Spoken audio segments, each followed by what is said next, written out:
This is the book, a book in which there is nothing wrong. এমন একটি কোরআন এই মাদ্রাসার মধ্যে থাকে, এটা দুনিয়ার কারো বাণী নয়, দুনিয়ার কারো লিখিত নয়, এটা একমাত্র একজনের পক্ষ থেকে দরাদমের মধ্যে আগমন করেছিল ১৫০০ বছর আগে। যেমন ছিল তেমন আছে, তেমনই থাকবে। এটার সঙ্গে যারা মিশে, যারা এটাকে বুকের মধ্যে আগলিয়ে রাখে, তারা পৃথিবীর মধ্যে শ্রেষ্ঠ হয়ে যায়। কথা বলেন ঠিক কিনা? তো আপনারা আনন্দিত যে আপনার এলাকার মধ্যে একটা মাদ্রাসা আছে। মাদ্রাসা প্রতি বছর মাহফিল করে। এখানে আমরা কেন এসেছি? What is our main intention? এখানে আসার মূল উদ্দেশ্য হলো জ্ঞান অর্জন করা। কথা বলেন ঠিক কিনা? To know what we know and to know what we do not know, that is wisdom. যেটা জানে, যেটা জানে না, জানা অজানা সবকিছুর নাম জ্ঞান। আমি ছোট্ট মানুষ হতে পারি, কিন্তু আল্লাহ চাইলে আমার জবান থেকে এমন কিছু কথা বলাতে পারেন যে কথাগুলো হয়তোবা আমাদের অনেকের জানা নেই। কথা বলেন ঠিক কিনা? তো আমরা আজকের এত সুন্দর একটি জান্নাতের বাগানে এসেছি। আমরা প্রথমে একটু নেক নিয়ত করে নিচ্ছি। আজকে এই মাহফিলে কিছু আলোচনা শোনার পর বিদায়ী মোনাজাত করে নিষ্পাপ বেহেশতি আল্লাহওয়ালা হয়ে কিছুক্ষণ পরে আমাদের যাদের মা বাবা কবরবাসী, ওনাদের জন্য দোয়া করে চোখের পানিগুলো ফেলে বাড়ির মধ্যে যাব। কারা কারা শেষ পর্যন্ত থেকে যাব? দুইটি হাত তুলে আল্লাহকে দেখে হাত নামান। আল্লাহ কবুল করুক, আমিন বলবেন না? আর কথা নাই, তবে আমি কথা বলার সঙ্গে সঙ্গে একটু সাড়া দিবেন। ইমাম রাজি তাফসিরে কবির উল্লেখ করলেন, বক্তা যখন কথা বলে শ্রোতারা শুনে যদি মাঝে মধ্যে সুবহানাল্লাহ, আলহামদুলিল্লাহ, আল্লাহু আকবার ইত্যাদি বলে, সেগুলো তার জবানের, চোখের, হাতের জিকিরে অন্তর্ভুক্ত হয়ে যায়। এজন্য মনোযোগ দিয়ে বুঝার ক্ষেত্রে একটু সারা শব্দ দিবেন। দিবেন তো ইনশাআল্লাহ? সবাই থাকবেন তো ইনশাআল্লাহ? তাহলে আরেকবার আওয়াজ দিয়ে বলেন আল্লাহু আকবার। আমার সম্মানিত হাজরিন,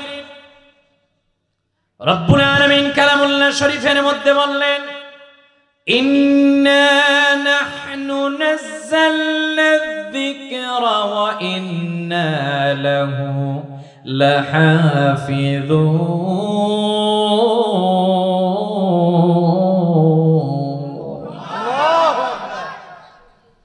কোরআনুল কারীমের মধ্যে সূরা হিজরের ৯ নম্বর আয়াতে আল্লাহ বললেন, পৃথিবীর মানুষেরা, আমি তোমাদেরকে জানিয়ে দিলাম, surely I have prevented the Quran and I secure its safety. আল্লাহ বললেন, ইন্না নাহনু নাযালনা যিকরা ওয়া ইন্না লাহু লাহাফিজুন। আমি আল্লাহ কোরআন নাজিল করলাম, এই কোরআনের হেফাজতকারীও আমি আল্লাহ। কোরআন যেমনি ভাবে দুনিয়ার মধ্যে পাঠিয়েছি, আমি আল্লাহ দুনিয়ার কারো কাছে হেফাজতের দায়িত্ব দেই নাই। বলেন আল্লাহু আকবার। আমার নবীজি সাল্লাল্লাহু আলাইহি সাল্লাম আজ থেকে ১৫০০ বছর আগে এই পৃথিবীর মধ্যে তিনি আগমন করেছিলেন। আপনারা জানেন, আদম থেকে ঈসা পর্যন্ত লক্ষাধিকের উপর নবী রাসূলগণ দুনিয়ার মধ্যে আগমন করেছিলেন। আল্লাহ কোন নবী দিয়ে একটা মুজিজা দিয়েছিলেন, কোন নবী দিয়ে দুইটা মুজিজা দিয়েছিলেন, কোন নবী দিয়ে ৩ থেকে ৪, ৫ এই রকমের মুজিজা দিয়েছিলেন। ইমাম বাইহাকি উল্লেখ করলেন, আমার নবীজিকে দিয়ে আমার আল্লাহ একটা নয়, দুইটা নয়, ১০০০-এর উপরে মুজিজা দেখিয়েছিলেন। হয় নাই? আরো আওয়াজ দিয়ে বলেন। বিশেষ করে ইমাম নববী বলছেন ১২০০-র কথা, কেউ কেউ বলছেন আমার নবীজির মাধ্যমে আমার আল্লাহ ৩০০০-এর উপরে মুজিজা দেখিয়েছিলেন। এই পৃথিবীর মধ্যে হযরত মুসা আলাইহিস সালাতু ওয়াস সালামের মধ্যে আল্লাহ লাঠি দিলেন। পয়গম্বর মুসা হাতের মধ্যে লাঠি নেয়, বাহরে কালজুমের মধ্যে আঘাত করে ওই জায়গাটা ১২টা রাস্তা হয়ে যায়। আল্লাহ রাব্বুল আলামিন ইব্রাহিম নবীকে নমরুদের আগুনের মধ্যে ফেললেন। সেখানে আগুন জ্বলে, উত্তপ্ত আগুন জ্বলে, কিন্তু ইব্রাহিমকে জ্বালাতে পারে না। হযরত ঈসা আলাইহিস সালাতু ওয়াস সালাম তিনি যখন মৃত কোনো কবরের সামনে গিয়ে বলতেন, কুম বিসমিল্লাহ, দাঁড়াও, মৃত মানুষ যদি কবরের মধ্যে থাকতো, সাথে সাথে মৃত মানুষ কবর থেকে জিন্দা হয়ে যেত। হযরত ঈসা আলাইহিস সালাতু ওয়াস সালাম কোন অসুস্থ রোগীর গায়ের মধ্যে হাত দিতেন। ব্যক্তিটি যদি চোখ অন্ধ থাকতো, চোখের মধ্যে হাত দিতেন।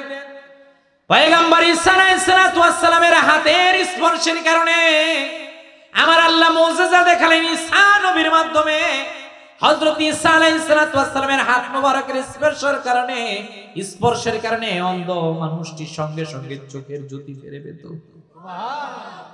সম্মানিত হাজিরিন, হযরত আদম থেকে ঈসা পর্যন্ত আপনি তাকিয়ে দেখেন, আল্লাহ মুসা নবীকে মুজিজা দিলেন। ইব্রাহিম নবীকে মুজিজা দিলেন, ঈসা নবীকে মুজিজা দিলেন, ইউসুফ আলাইহিস সালাতু ওয়াস সালামকে আমার আল্লাহ মুজিজা দিলেন। নবীজি যেই দিন মেরাজ থেকে আগমন করলেন, আম্মা জান আয়েশার সামনে ডাক দিয়ে বলেন, আয়েশা তোমাকে জানিয়ে দিলাম, আমি যখন মেরাজের মধ্যে গেলাম, আমি আমার ভাই ইউসুফকে দেখলাম। আমার ভাই ইউসুফের দিকে আমি যখন তাকালাম, আমার মনে হলো ইউসুফ নবীকে আল্লাহ দুনিয়ার অর্ধেক সৌন্দর্য দান করেছেন। আম্মা জান আয়েশা একদিন নবীজিকে ডাক দিয়ে বলেন, হুজুর, আরবের মহিলারা জানতে চায়, আপনি বলেছেন ইউসুফ নবীকে দুনিয়ার অর্ধেক সৌন্দর্য দান করা হয়েছে, আপনার সম্পর্কে একটু বলেন। ইমাম জালালউদ্দিন সুয়ুতী, যিনি ৭৫ বার জাগ্রত অবস্থায় আমার রাসূলুল্লাহ সাল্লাল্লাহু আলাইহি ওয়াসাল্লামকে দেখলেন, ইমাম সুয়ুতী উল্লেখ করলেন খাসাইসুল কুবরার মধ্যে, আমার নবীজি ডাক দিয়ে বলেন, ওয়াল্লাহি লাউ রাআইনা জাবিনাহু সাল্লাল্লাহু আলাইহি ওয়াসাল্লাম লাআসারনা বিতাকদিইস সুদুরি আলা ইয়াদি। আয়েশা, তুমি আরবের নারীদেরকে জানাই দাও, আমি ইউসুফ নবীর ব্যাপারে বলেছি আল্লাহ দুনিয়ার অর্ধেক সৌন্দর্য দান করেছে। আমি তোমার হাবিব মুহাম্মদ সাল্লাল্লাহু আলাইহি ওয়াসাল্লামের ব্যাপারে জানাই দিলাম, আমার আল্লাহর সিদ্ধান্ত, দুনিয়ার সব সৌন্দর্য আল্লাহ মুহাম্মদ সাল্লাল্লাহু আলাইহি ওয়াসাল্লামের মধ্যে দিয়েছে। সব সৌন্দর্য দিয়েছে, যত সৌন্দর্য আছে পৃথিবীর মধ্যে। এই জন্য কবি হাসান বিন সাবের একটা কথা বললেন, ওয়া আহসানু মিন কালাম তারাকাতু আইনি ওয়া আজমালু মিন কালাম তালিদিন নিসা। মা আমেনাকে উদ্দেশ্য করে বলেন, মা আমেনা, পৃথিবীর মধ্যে যত মা নারীরা, নারী মহিলাদের জন্য তো আয়োজন আছে আপনাদের পাশেই না, মাশাআল্লাহ, আমাদের মা বোনেরা ওয়াজ শুনতেছে ও প্রজেক্টরের মাধ্যমে। যাক, আল্লাহ মা বোনদেরকেও কবুল করুক, আমিন বলবেন না? রাবেয়া বসরির মতো আল্লাহ ওয়ালা হিসেবে কবুল করে রেখে আমিন বলবেন না? আমাদের দেশের মধ্যে এখন বর্তমান সিচুয়েশন পুরুষদের থেকে বেশি নারী হয়। হ্যাঁ, আপনাদের দিকেও তো তাই, অনেক বেশি নারী। ইসলামের ক্ষেত্রে মা বোনদের খুব বেশি আগ্রহ, কারণ ইসলামের প্রথম যে শহীদের কাতার অন্তর্ভুক্ত সেটা তো হযরত সুমাইয়া ছিল। মারহাবা বলবেন না? ফেরাউনের ঘরের মধ্যে তো আসিয়া ছিল, কথা বলেন না? তো আমার আল্লাহ নারীদেরকে ইসলামের জন্য কবুল করেছেন, আমার এই এলাকার মা বোনদেরকেও কবুল করুক, আমিন বলবেন না? আমি যেটা বুঝাতে চাচ্ছি, নবীজি সাল্লাল্লাহু আলাইহি ওয়াসাল্লাম বলছেন ইউসুফ নবীকে আল্লাহ সৌন্দর্য দিলেন, তবে অর্ধেক সৌন্দর্য দিলেন। আমার আল্লাহ আমার ক্ষেত্রে বলেছেন আল্লাহ গোটা দুনিয়ার সৌন্দর্য আমাকে দিয়েছে। এইভাবে আপনি সমস্ত নবী রাসূলদের মুজিজাগুলো এক পাল্লায় দেন, একবারের জন্য সিরাতের পাতাগুলো আপনি খুলে খুলে দেখেন। আমার নবীজি একদিন আরবের মধ্যে তিনি দাঁড়ানো, আবু জাহেল থেকে শুরু করে বড় বড় কাফেররা নবীজির সামনে আসলো, এসে বলল, আব্দুল্লাহর বেটা মুহাম্মদ সাল্লাল্লাহু আলাইহি সাল্লাম, আপনি যে নিজেকে নবী দাবি করেন, আজকে আপনি একটা মুজিজা দেখান। আমার নবীজি সাল্লাল্লাহু পূর্ণিমার চাঁদের রাত্রে বেলা আবু জাহেল সব বড় বড় কাফেরদের উদ্দেশ্য করে বললেন, কি দেখতে চান? মুজিজা দেখতে চাই। আমার নবীজি শাহাদাত আঙ্গুল মোবারক দিয়ে ইশারা করলেন, ইশারা করতে দেরি হয়েছে, আঙ্গুল মোবারকের ইশারার কারণে চাঁদ দ্বিখণ্ডিত হতে দেরি হয় না। সাইয়েদনা আলী রাদিয়াল্লাহু তাআলা বলেন, আমি একদিন খায়বারের পাহাড়ের উপরে ছিলাম, ঘটনাক্রমে আমি সালাতুল আসরের নামাজ পড়তে পারি নাই।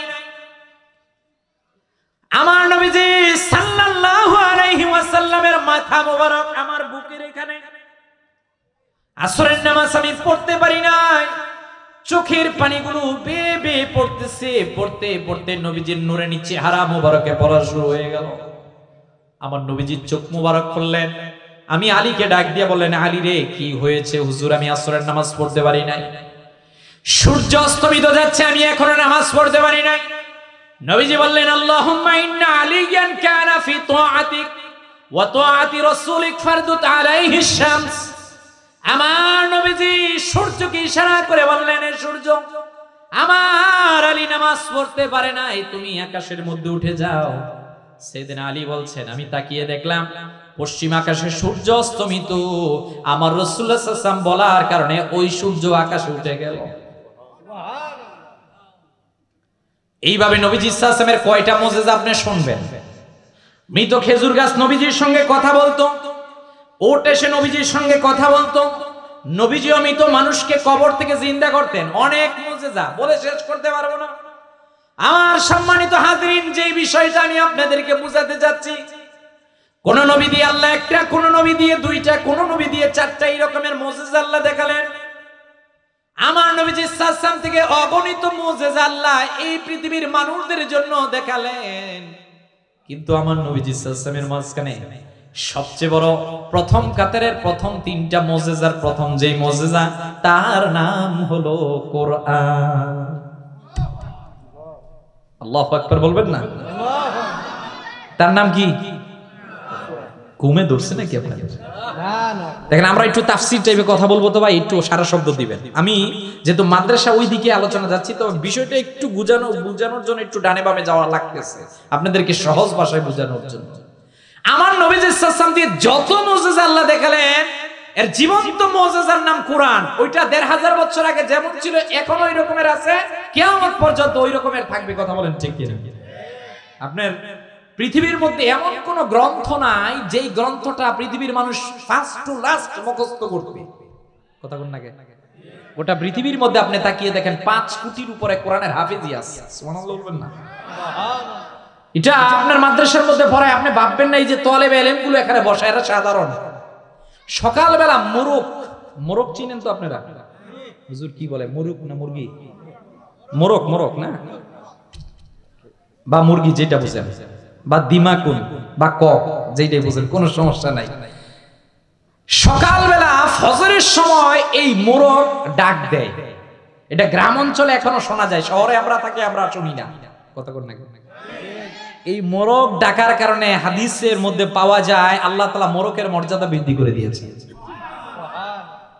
যে লোকটা ইসলামের পক্ষে আপনাকে ডাকে, যে কোরআনের সাথে সম্পর্ক রাখে, আপনি চিন্তা করেন সামান্য আল্লাহর পক্ষে ডাকার কারণে একটা মোরগের ব্যাপারে যদি রাসূলুল্লাহ সাল্লাল্লাহু আলাইহি ওয়াসাল্লাম হাদিস বর্ণনা করে, যারা কোরআনের সাথে সম্পর্ক রাখে, ইসলামের পক্ষে মানুষদেরকে ডাকে, তাদের সম্মান আল্লাহর কাছে কত বেশি। কথা বলেন না কেন?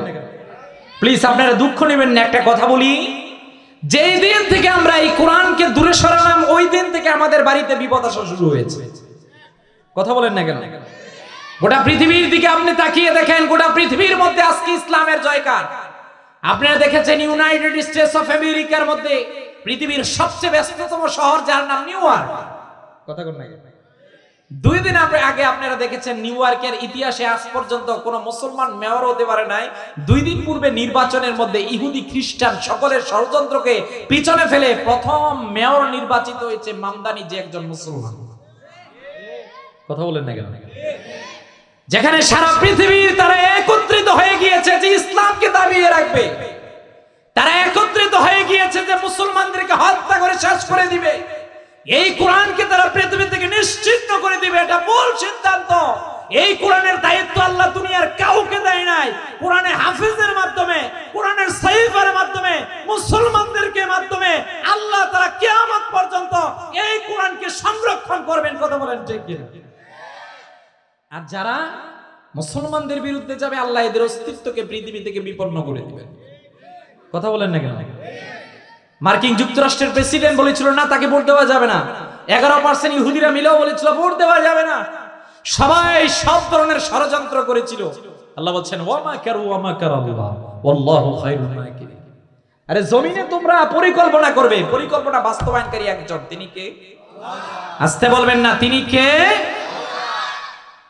তাহলে আমার সম্মানিত হাজিরিন, এই কোরআন আল্লাহ রাব্বুল আলামিন পৃথিবীর মধ্যে পাঠালেন। রব্বুল আলামিন কোরআনের ভাষায় আমাদেরকে বললেন আলিফ লাম মিম যালিকাল কিতাবু লা রাইবা ফীহি হুদাল লিল মুত্তাকিন।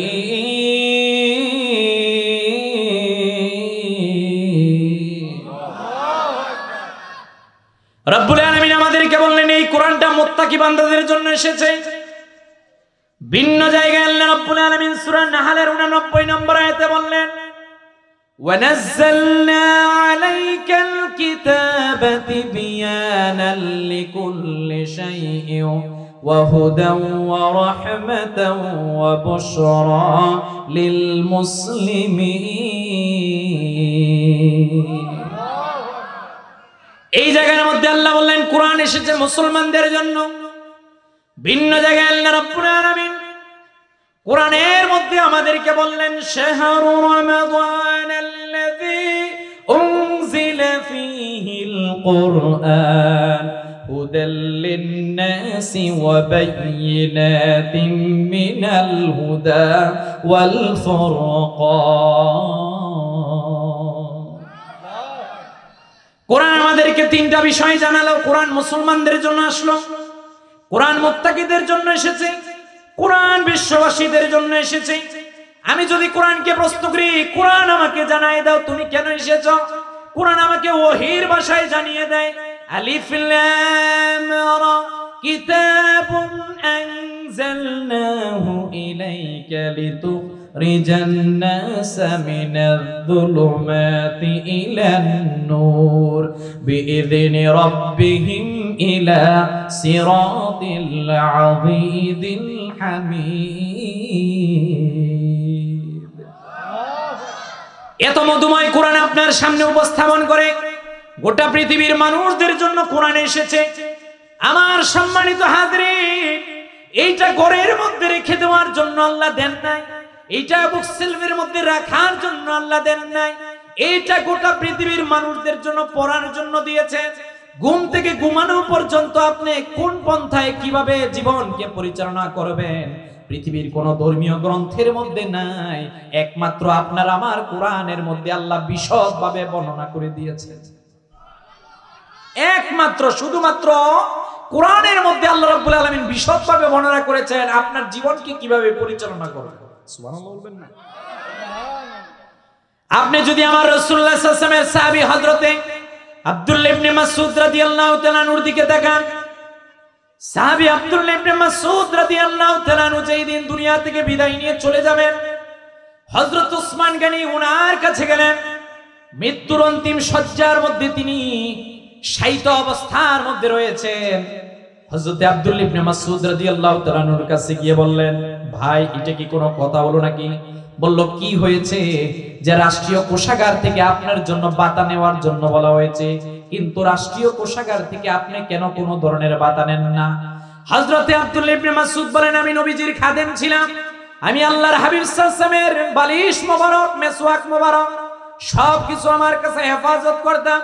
আব্দুল্লাহ ইবনে মাসউদ রাদিয়াল্লাহু তাআলা বললেন, আমি নবীজির খেদমতের মধ্যে যখন ছিলাম, আল্লাহর হাবিব সাল্লাল্লাহু আলাইহি ওয়াসাল্লাম আমাকে কোরআন দিলেন হাতের মধ্যে।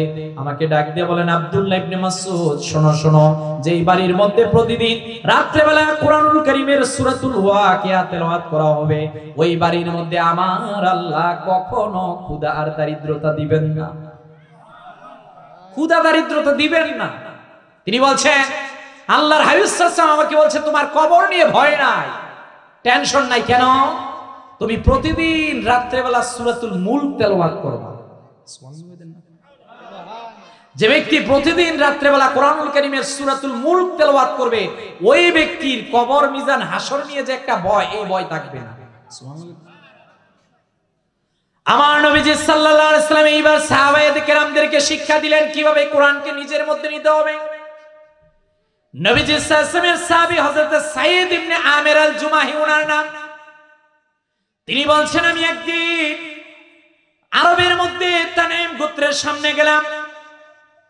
আরবের মধ্যে ঘোষণা করা হলো, আজকে রাসূলুল্লাহ সাল্লাল্লাহু আলাইহি ওয়াসাল্লামের জলিলুল কদর একজন সাহাবী আছেন। সাহাবীর নাম হযরতে খুবাইব রাদিয়াল্লাহু তাআলা আনহু। এই খুবাইবকে আজকে আরবের মধ্যে এমন শাস্তি দেওয়া হবে, কারণ খুবাইব ইসলাম ধর্ম গ্রহণ করেছে। তিনি বলেন, আমি আল্লাহর হাবিব সাল্লাল্লাহু আলাইহি ওয়াসাল্লামের সাহাবীকে দেখার জন্য গেলাম, যে মক্কার বিশাল মাঠের মধ্যে ওনাকে শাস্তি দেওয়া হবে। ওই মাঠের সামনে আমি দাঁড়ালাম, ওখানে দাঁড়িয়ে আমি দেখতেছি কি হচ্ছে। ওই জায়গার মধ্যে আমি দাঁড়িয়ে ওখানে অবস্থান করে দেখলাম হযরতে খুবাইব রাদিয়াল্লাহু তাআলা কে ওখানে শোয়ানো অবস্থার মধ্যে রাখা হয়েছে। সাহাবায়ে কেরাম কেউ নাই, আল্লাহর হাবিব সাল্লাল্লাহু আলাইহি ওয়াসাল্লাম ওখানে নাই, শুধুমাত্র কাফেররা আছে, আবু সুফিয়ান আছে, সফওয়ান তারা আছে। আমি ওই জায়গার মধ্যে তাকিয়ে সাহাবী খুবাইবের দিকে তাকালাম। আরবের বড় বড় কাফেররা হযরতে খুবাইবকে ডাক দিয়ে বলল, খুবাইব, শুনেছি তুমি নাকি মুসলমান হয়েছো, তুমি নাকি জীবনের চাইতে বেশি কোরআনকে অনুসরণ করো। আজকে এই জায়গার মধ্যে তোমাকে অনেক বেশি কষ্ট দেওয়া হবে। একটা বারের জন্য তোমাকে সুযোগ দিতে চাই, তুমি এই জায়গার মধ্যে বলো এখন থেকে তুমি ইসলাম থেকে দূরে চলে যাবা, আর তুমি কোরআন মানবে না, আর মুহাম্মদ সাল্লাল্লাহু আলাইহি ওয়াসাল্লামকে তুমি অনুসরণ করবে না। নাউজুবিল্লাহ।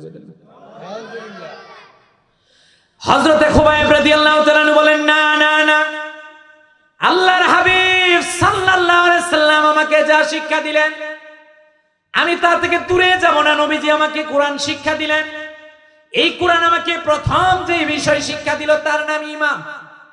তার নাম কি? ঈমান। এই ঈমান ওই জিনিস না দেখে আল্লাহকে বিশ্বাস করা। এই ঈমান ওই জিনিস আমাকে জান্নাতের কথা বলে, জাহান্নামের কথা বলে। ওই ঈমানের কথা আমি যখন নিজের জীবনের মধ্যে আনলাম, কিভাবে আনলাম? নবীজি আমাকে কোরআন দিলেন। হযরতে খুবাইবকে ডাক দিয়ে বললেন, আবু সুফিয়ান, এই মুহূর্তের মধ্যে তোমাকে এমন শাস্তি দেওয়া হবে যা পৃথিবীর আর কাউকে দেওয়া হয় নাই, কিংবা দেওয়া হবে না। হযরতে খুবাইব রাদিয়াল্লাহু তাআলা বললেন, যদি জীবন দেওয়া লাগে জীবন দিয়ে দিব। তোমাদেরকে জানিয়ে দিলাম, জীবন যদি দেওয়া লাগে জীবন দিয়ে দিব, কিন্তু তারপর আমার রাসূলুল্লাহ যে আদর্শ দিয়েছে তার থেকে আমি পিছে যাব না। হযরতে সাঈদ ইবনে আমির আল জুমাহি বলেন, আমি দেখলাম খুবাইব রাদিয়াল্লাহু তাআলা 2 রাকাত নামাজের সুযোগ চাইলেন। হায় রে হায়, মৃত্যুর অন্তিম শয্যায় কাফেরদেরকে ডাক দিয়ে বললেন, আমি কিছু চাই না, শুধুমাত্র 2টা রাকাত নামাজের সুযোগ চাই। হযরতে সাঈদ ইবনে আমির জুমাহি বললেন, আমি দেখলাম হযরতে খুবাইব রাদিয়াল্লাহু তাআলা সুন্দর মতো ওযু করলেন। ওযু করে তিনি 2টা রাকাত নামাজ পড়লেন। আকাশের দিকে 2টা হাত তুলে আল্লাহর কাছে বললেন, আল্লাহ, আজকে মনে হয় আমার জীবনের শেষ মুহূর্তের মধ্যে আমি দাঁড়িয়ে রয়েছি। আমি দুনিয়ার কাউকে দেখার জন্য আজকে জীবনকে দিব না, শুধুমাত্র আপনার খুশির জন্য, কোরআনকে মানার জন্য আমার জীবন বিলিয়ে দিব। এই ঘটনা বলে 2 রাকাত নামাজ পড়লেন। নামাজটা একটু লম্বা হলো। তিনি এইবার আবু সুফিয়ানকে ডাক দিয়ে বলেন, না, আমি মৃত্যুকে ভয় পাই নাই। আমি জানিয়ে দিলাম, আমি যখন নামাজের মধ্যে দাঁড়াই, আমার নামাজের মধ্যে আল্লাহু আকবার বলতে দেরি হয়, আমার আল্লাহর সঙ্গে কানেক্টিভিটি হতে দেরি হয় না। আমার আল্লাহর সাথে কানেক্টিভিটি হতে দেরি হয় না। মনে রাখবেন, মুসলমানের সবচেয়ে বড় দৌলত তার 2 রাকাত নামাজ। কথা বল না কেন? ইজা কুনতা ফি সালাতিকা ফাসাল্লি সালাতান মুআদ্দা। তুমি এমন ভাবে নামাজ আদায় করো যেন তুমি নামাজ যখন শেষ 2টা রাকাত তুমি নামাজ আদায় করবা, ওই রাকাত নামাজকে মনে করবা জীবনের শেষ নামাজ। কথা বলেন না কেন? আপনি আমি এই নামাজ তো পড়তে পারি না ভাই। আমরা নামাজ পড়ি কথা ঠিক, নামাজের মধ্যে মনোযোগ বাজারে চলে যায়। কথা বল না কেন? আপনারা করটিয়ার এখানে যায় না, আমাদের চলে যায় আর কি। যায় না, সবারই যায়। কিন্তু রাসূলুল্লাহ সাল্লাল্লাহু আলাইহি ওয়াসাল্লাম বলছেন কেন যাবে? পয়গম্বর মুসা আলাইহিস সালাতু ওয়াস সালাম তুর পাহাড়ের মধ্যে গিয়ে আল্লাহর সাথে কথা বলেছিলেন। সুবহানাল্লাহ। আল্লাহ শর্ত দিলেন 4টা। কয়টা? হযরত মুসা আলাইহিস সালাতু ওয়াস সালামকে বললেন, আল্লাহ ওই সিনাই পর্বতে যাও। হযরত মুসা আলাইহিস সালাতু ওয়াস সালামকে বললেন, ওই সময়ের মধ্যে যাও। হযরত মুসা আলাইহিস সালাতু ওয়াস সালামকে বললেন, পায়ের জুতা খোলো। 4 নাম্বার শর্ত দিলেন। হযরত মুসাকে আল্লাহ বললেন, মুসা, তুমি যখন আমার সঙ্গে কথা বলো, বাইনাল হিজাব, তোমার আর আমার মাঝখানে 70,000 পর্দা থাকে। কয় হাজার? 70,000। আমার নবীজি সাল্লাল্লাহু আলাইহি ওয়াসাল্লাম ডাক দিয়ে বলেন, তোমরা আমার উম্মত, ইউ আর দ্য গ্রেটেস্ট উম্মাহ অল ওভার দ্য নেশন। পৃথিবীর পূর্বের 70 জাতির মাঝখানে তোমরা শ্রেষ্ঠ। পয়গম্বর মুসা আলাইহিস সালাতু ওয়াস সালাম কথা বলার জন্য তুর পাহাড়ে যেত। একটা সময়ের মধ্যে যেত, পায়ের জুতা খুলে যেত, 70,000 পর্দা মাঝখানে থাকতো। আমার উম্মতেরা, তোমরা যখন 2 রাকাত নামাজ পড়ার জন্য যায় নামাজের মধ্যে সিজদা দাও, সিজদা দিতে দেরি হয়, আমি আল্লাহর সাথে কথা বলতে দেরি হয়। মুসলমানের সবচেয়ে বড় দৌলতের নাম নামাজ। কি নামাজ? সবাই বলেন কি? অতীব দুঃখ ভারাক্রান্ত হৃদয় নিয়ে বলতে হয়, আজকেই তো জুমার দিন গেল। আপনাদের মসজিদ কোন দিকে? মসজিদ সামনে, মাশাআল্লাহ। আজকে জুমার দিনে মসজিদে সালাতুল জুমার সময় মুসল্লি ভরপুর ছিল। কথা বলেন না? আমার বাসা বসতে কষ্ট হচ্ছে না তো? ওয়াল্লাহ খোদার কসম, জুমার নামাজে যেই মুসল্লি, আসরের নামাজে কি ওই মুসল্লি ছিল? মাগরিবের নামাজে কি ওই মুসল্লি ছিল? সালাতুল এশারের নামাজে কি ওই মুসল্লি ছিল? আপনি জানেন না, প্রতিদিন 2 রাকাত করে 365 দিনে যে আপনার উপর ফজরের 2 রাকাত নামাজ ফরজ, 365 দিন হিসাব করলে 730 রাকাত নামাজ আসে। প্রতিদিন 4 রাকাত করে 365 দিনে জোহরের নামাজ 1460 টাকা, আসরের নামাজ 1460 টাকা। 3 রাকাত করে আপনি যখন মাগরিবের নামাজ 365 দিন পড়বেন 1095 রাকাত নামাজ, আবার এশারের নামাজও 1460। মোট বছরে 6205 রাকাত নামাজ প্রাপ্ত বয়স্ক পুরুষ নারীর উপর আল্লাহ ফরজ করেছেন। বছরে 1825 বার এই মসজিদ থেকে হাইয়া আলাইহিস সালাহ বলে ডাকা হচ্ছে। আমার সম্মানিত হাজিরিন, রাগ করবেন না, I am sorry to say, বাস্তবতা এইটাই, দুঃখের সহিত বলতে হয়। 1825 বার মসজিদ থেকে আপনাকে জান্নাতের পথে ডাকা হচ্ছে, কল্যাণের পক্ষে আপনাকে আমাকে ডাকা হচ্ছে। প্রতিদিন আপনি আমার কান বরাবর আজান যাচ্ছে, কিন্তু আমরা মুসলমান দাবি করি, নবী সাল্লাল্লাহু আলাইহি ওয়াসাল্লামের উম্মত দাবি করি, ওই উম্মতেরা মুসলমানেরা মসজিদে নামাজ পড়তে যায় না। কথা বলেন না, অথচ আল্লাহ আপনাকে কি দিলেন? আধুনিক সায়েন্স বিজ্ঞান বলছে একজন মানুষ প্রতি মাসে প্রায় 27 লক্ষ টাকার অক্সিজেন গ্রহণ করে। আমি জানি না আপনার এই এলাকার মধ্যে কয়জন লোক আছে, যদি বলা হতো, আল্লাহ যদি বলতেন এই করোটিয়ার মুসলমান প্রতি মাসে 27 লক্ষ টাকা ওই ব্যাংকের মধ্যে দিবা, তারপর অক্সিজেন নিবা, উপায় আছে? উপায় নাই। কথা কোন না, উপায় ছিল? আহা আহা আহা, আফসোস আমাদের জন্য, আমরা না মুসলমান। কত সুন্দর লেবাস আমাদের, কত সুন্দর দেখতে আমাদের, অথচ আজান হলে মসজিদ হলো ডান দিকে, আমরা যাই বাম দিকে। কথা বলেন না কেন ভাই? এজন্য আমি একটা কথা বলতে চাচ্ছি, নামাজ এটা লাগবে। সাহাবী বলছেন যে আমি 2 রাকাত নামাজ পড়লাম, আমি নামাজ দীর্ঘ করি নাই তোমাদের ভয়ে, বরঞ্চ আমার নামাজের মধ্যে আমি যখন দাঁড়িয়েছি আমার রবের সাথে আমার কানেক্টিভিটি হয়েছে, আমার মন চাচ্ছে না আল্লাহর সাথে ডিসকানেক্ট করার জন্য। বলেন সুবহানাল্লাহ। এই সাহাবী সাঈদ ইবনে আমির আল জুমাহি বলেন,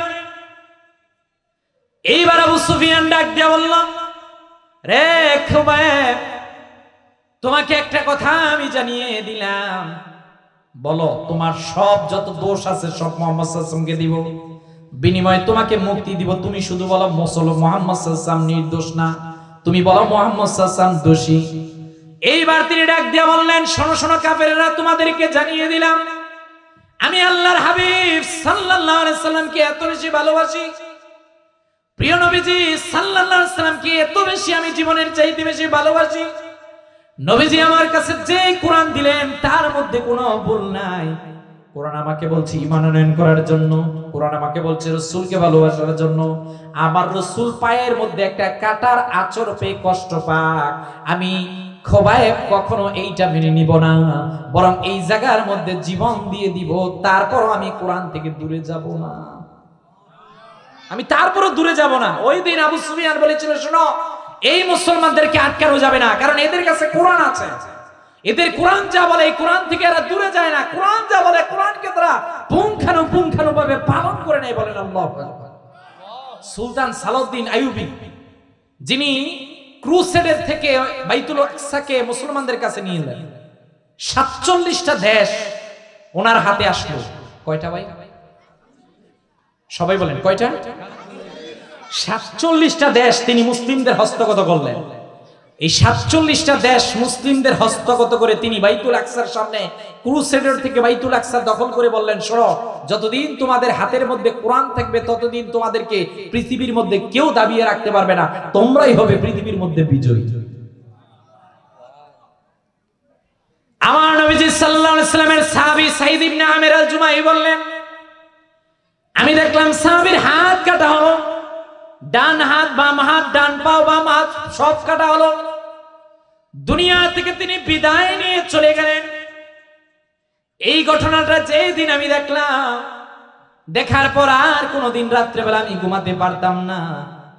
এইবার আমি বিবেকের মধ্যে ধাক্কা দিল আমাকে, কে জানি বারবার বলতেছে পৃথিবীর সব মিথ্যা হতে পারে, মুহাম্মদ সাল্লাল্লাহু আলাইহি ওয়াসাল্লাম মিথ্যা হতে পারেন না। এইবার আমি আল্লাহর হাবিব সাল্লাল্লাহু আলাইহি ওয়াসাল্লামের কাছে গেলাম। প্রিয় নবীজি মুহাম্মদ সাল্লাল্লাহু আলাইহি ওয়াসাল্লামের কাছে আমি যখন গেলাম, আল্লাহর হাবিব সাল্লাল্লাহু আলাইহি ওয়াসাল্লামকে আমি বললাম, ইয়া রাসূলুল্লাহ সাল্লাল্লাহু আলাইহি ওয়াসাল্লাম, এই মুহূর্তের মধ্যে আপনি আমাকে কালেমা পড়ে মুসলমান বানায়া দেন। তিনি বললেন, আমি মুসলমান হলাম। সাইয়েদনা ওমর ফারুক রাদিয়াল্লাহু তাআলা জামানার ঘটনা।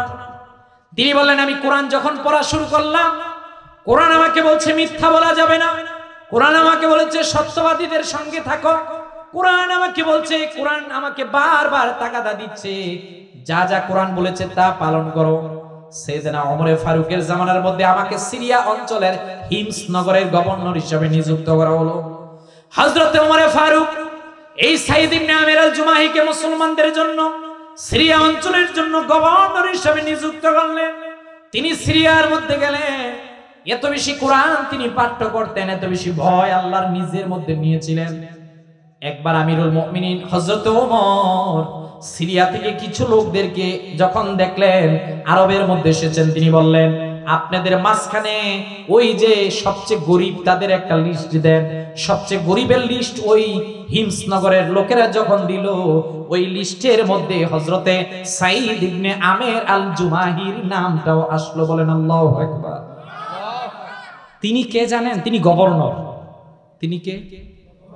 মনে করেন মেয়র সাহেব, কোন এক জায়গার মেয়র, বা মনে করেন একটা অঞ্চলের। আমাদের দেশ তো আসলে প্রেসিডেন্ট নয়, আমাদের প্রধানমন্ত্রী শাসিত এলাকা। যাক, ওইটা আমি বুঝাতে যাচ্ছি না। তিনি একটা অঞ্চলের গভর্নর, মানে রাষ্ট্রের সর্বোচ্চ পর্যায়ের নেতা। বললো, আপনাদের এখানে যারা গরিব আছে এদের একটা লিস্ট দেন, আমি কিছু দান সদকা করব রাষ্ট্রীয় ফান্ড থেকে। দেখো, একটা লিস্ট দেওয়া হলো। এই লিস্টের ভিতরে যাদের নাম আছে, এই নামের মধ্যে একজনের নাম হযরত সাইদ ইবনে আমির আল জুমাহি। বলা হলো, এই সাইদ ইবনে আমির আল জুমাহিকে বলা হলো, তিনি হলেন আমাদের হিমস নগরের গভর্নর।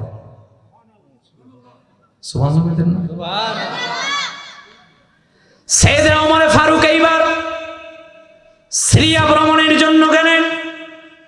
সিরিয়ার মধ্যে তিনি যাওয়ার পর তিনি ওই অঞ্চলের সব মানুষদেরকে নিয়ে একটা মিটিং এর মধ্যে বসলেন। বললেন, সাইদ ইবনে আমির আল জুমাহি তোমাদের গভর্নর, তিনি কেমন রাষ্ট্র পরিচালনা করছে আমাদেরকে বলো। সবাই সাইয়েদনা ওমরের সামনে দাঁড়ানো, ডাক দিয়ে বলেন, আমিরুল মুমিনিন হযরত ওমর, আপনাকে জানাই দিলাম আমাদের গভর্নরের বিরুদ্ধে 4টা গুরুতর অভিযোগ আছে। কয়টা? 4টা।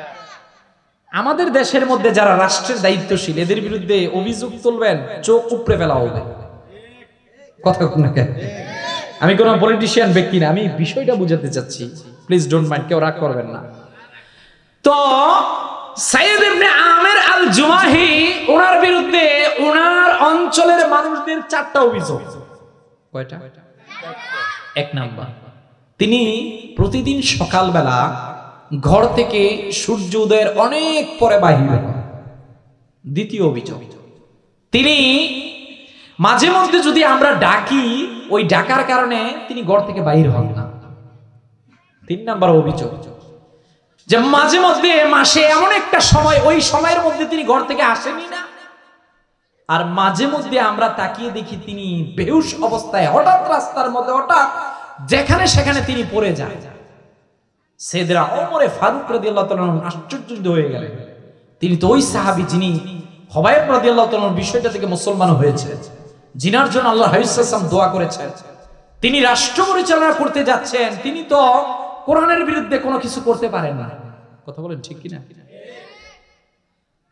আমিরুল মুমিনিন হযরত ওমর বললেন, সাইদ ইবনে আমির আল জুমাহিকে ডাক দিয়ে বললেন, এদের প্রথম অভিযোগ, সকালবেলা প্রতিদিন আপনি অনেক লেটে ঘর থেকে বাইর হন কেন? সাইদ ইবনে আমির আল জুমাহি ডাক দিয়ে বললেন, আমিরুল মুমিনিন, আমি চাই না এই বিষয়টা বলার জন্য, আপনি কি একটাবার বলতে বাধ্য, নিজেকে পরিষ্কার রাখার জন্য আমি বলতে বাধ্য। আমার কোনো খাদেম নাই, সকালবেলা ওই যে আটার রুটিগুলো তৈরি করার জন্য আমি সেই আটাগুলোকে নিয়ে খিমার তৈরি করি, তারপর রুটি তৈরি করি। আমার সকালের নাস্তা প্রস্তুত করার পর আমার এই সব কাজ সম্পূর্ণ করতে লেট হয়ে যায়, কারণ আমার কোনো খাদেম নাই, আমি নিজেই আমার সব কাজ সম্পূর্ণ করি, তারপর বাইরে হই। 2 নাম্বার মাসে একটা দিন আমি বাহির হই না। তিনি ডাক দিয়ে বললেন, আমার শরীরের মধ্যে আপনি যে কাপড় দেখতেছেন এই একটাই আমার কাপড়, এটা ছাড়া আমার কোনো কাপড় নাই। তিনি ডাক দিয়ে বলেন, মাসে একটা দিন, সম্পূর্ণ মাস আমার কাপড়গুলো পবিত্র থাকে, কিন্তু একটা দিন আমার কাপড় আমি ধুতে দেই। যেই দিন আমার কাপড় খুলে আমি ধুই, ওই দিন আমার শরীরে অন্য কোনো কাপড় দেওয়ার মতো, ওনাদের সামনে দাঁড়ানোর মতো কোনো কাপড় নাই। এই কারণে আমি একদিন বাহির হই নাই। 3 নাম্বার, রাত্রেবেলা আমাকে ডেকে কেউ পায় না, কারণ দিনের বেলা আমি প্রজাদের খেদমতের জন্য রেখে দেই, আর রাত্রেবেলা আমার আল্লাহর সাথে ভালোবাসার জন্য রেখে দেই। তাহলে 4 নাম্বার তোমার বিরুদ্ধে অভিযোগ, তুমি মাঝে মধ্যে অজ্ঞান হয়ে যাও। What is the reason? কারণ কি? সাহাবী চোখের পানিগুলো ফেলে দিয়ে আমিরুল মুমিনিনকে ডাক দিয়ে বলেন, ইয়া আমিরুল মুমিনিন, আমি তো কোরআনের ওই আয়াতগুলো পড়েছি, যারা ঈমান আনবে, ইল্লাল্লাযীনা আমানু ওয়া আমিলুস সালিহাত ফালাহুম আজরুন গায়রু মামনুন, ইল্লাল্লাযীনা আমানু ওয়া আমিলুস সালিহাতি ওয়া তাওয়াসাউ বিল হাক্কি ওয়া তাওয়াসাউ বিস সাবর। এরকমের কোরআনের আয়াতগুলো যখন শোনালেন আমিরুল মুমিনিন, ঈমানের কথা, ঈমানের কথা। আমার ভাই খোবায়েব, তিনি যখন আরবের মরুপ্রান্তরের মধ্যে ছিলেন, আমি আমার নিজের 2 চোখ দিয়ে দেখেছি আবু সুফিয়ান বড় বড় কাফেরেরা আমার ভাইয়ের হাতকে, নিজের হাতকে শরীর থেকে আলাদা করে দিয়েছিল। আমি দেখেছি বাম হাত আলাদা করা হয়েছে, আমি দেখেছি ডান পা আলাদা করা হয়েছে, আমি দেখেছি বাম পা আলাদা করা হয়েছে। আমার ভাই হযরতে খুবাইব আকাশের দিকে আমার আল্লাহকে ডাক দিয়ে বলেন, মালিক,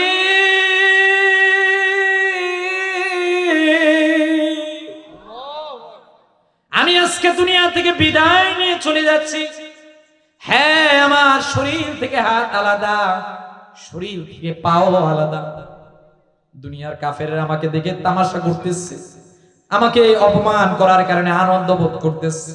আল্লাহ আপনি সাক্ষী থাকেন, আমার এই জীবন দেওয়া দুনিয়ার কারো জন্য নয়, আমার এই জীবন দেওয়া শুধুমাত্র আপনার জন্য।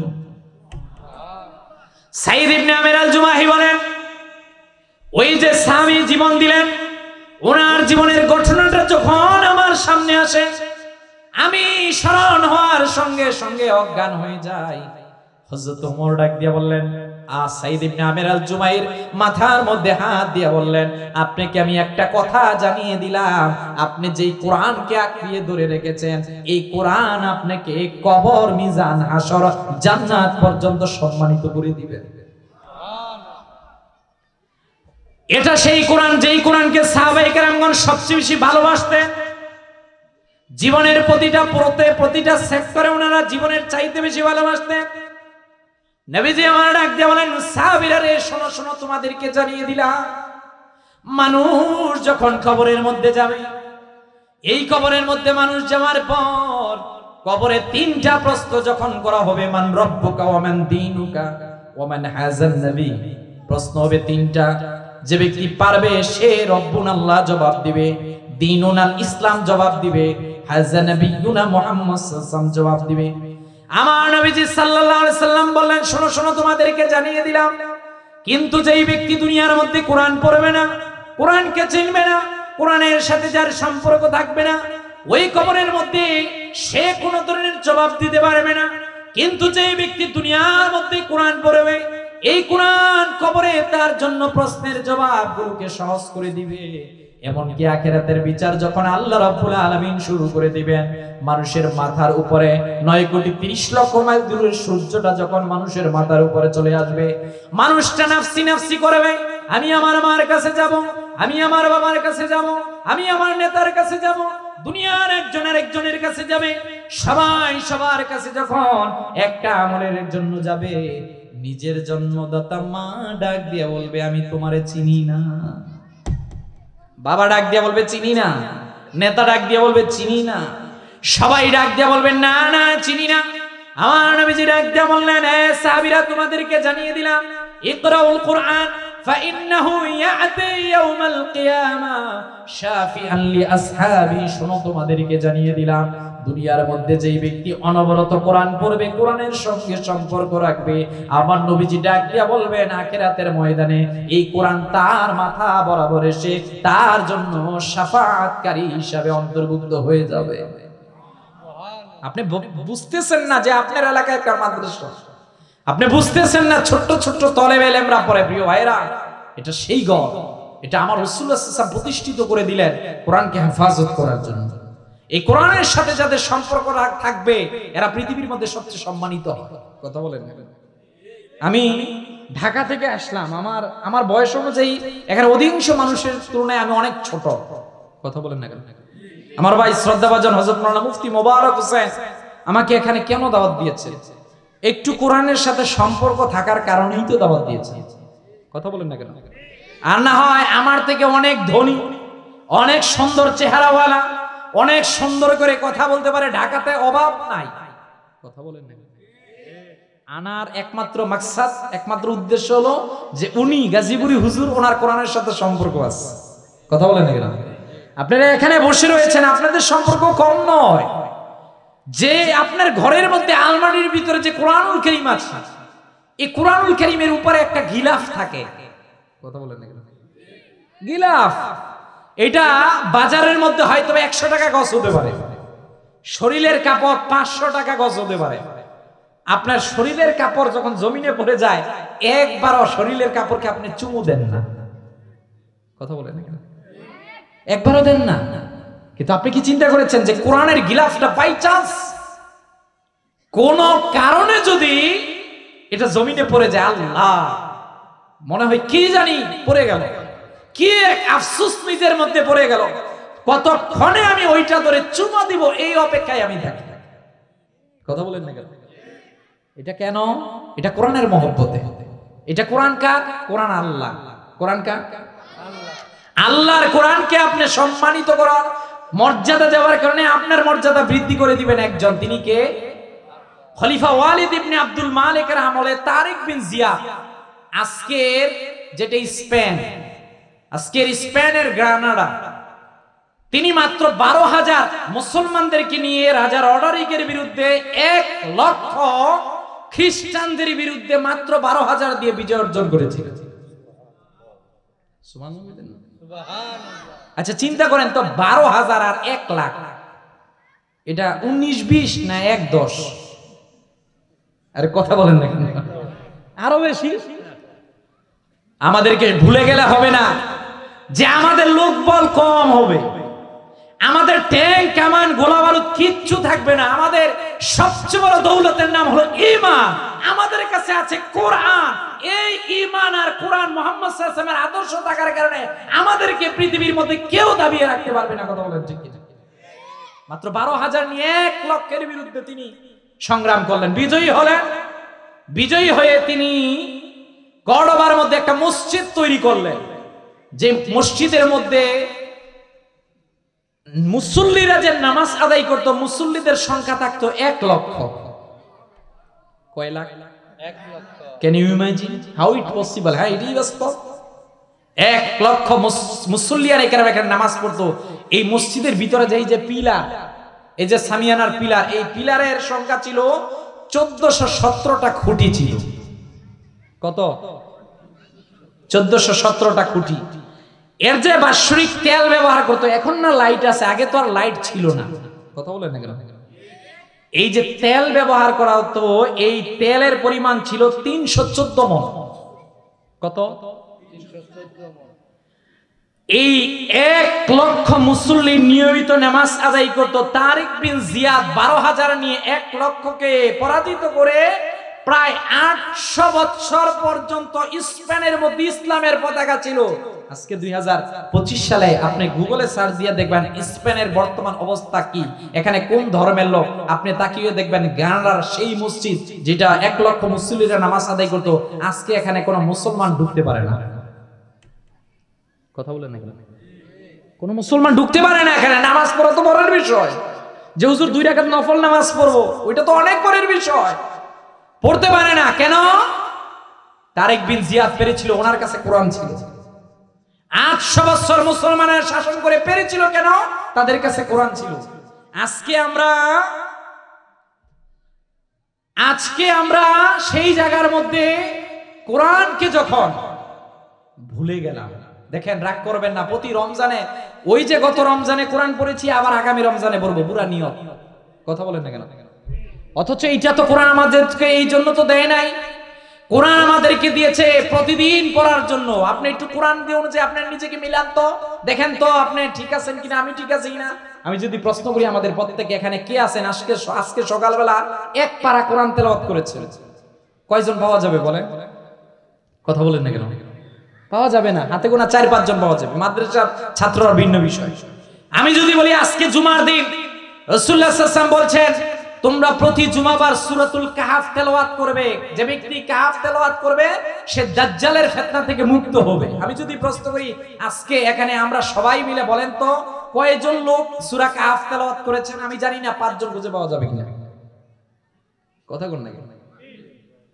আমি যদি বলি যে আজকে মাগরিবের পর সূরাতুল ওয়াকিয়া কয়জন তেলাওয়াত করেছেন, সূরাতুল মুলক তেলাওয়াত কয়জন করেছেন? এগুলো ভাই, এগুলো শুধু ভাববেন না যে হুজুর এগুলো কি বলতেছে, এগুলো আমাদের দৈনিক কোরআনকে সামনে নিয়ে রুটিন ছিল, রুটিন। কথা বলেন না কেন? আজকে আমাদের পরিবারে সুখ নাই, শান্তি নাই, যে হুজুর ছেলে তো কথা শুনে না, মেয়ে তো কথা শুনবে না, কত টেনশন। আরে ভাই টেনশন আসবে না কেন? যেই দিন থেকে আপনি কোরআন থেকে দূরে সরে গেলেন ওই দিন থেকে তো আপনার আমার উপর বিপদ আসা শুরু হয়েছে। কথা বলেন না কেন?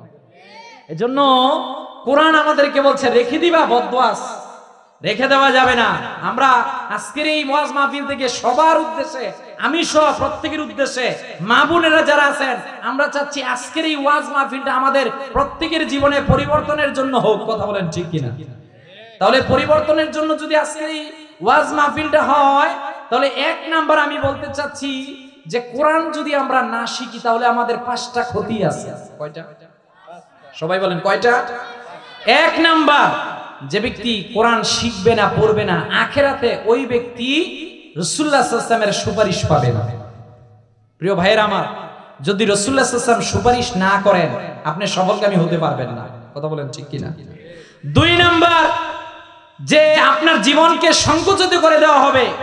যে ব্যক্তি কোরআন পড়বে না আখিরাতের ময়দানে ওই ব্যক্তি অন্ধ হয়ে উঠবে। নাউজুবিল্লাহ, চোখ থাকতেও অন্ধ হয়ে উঠবে।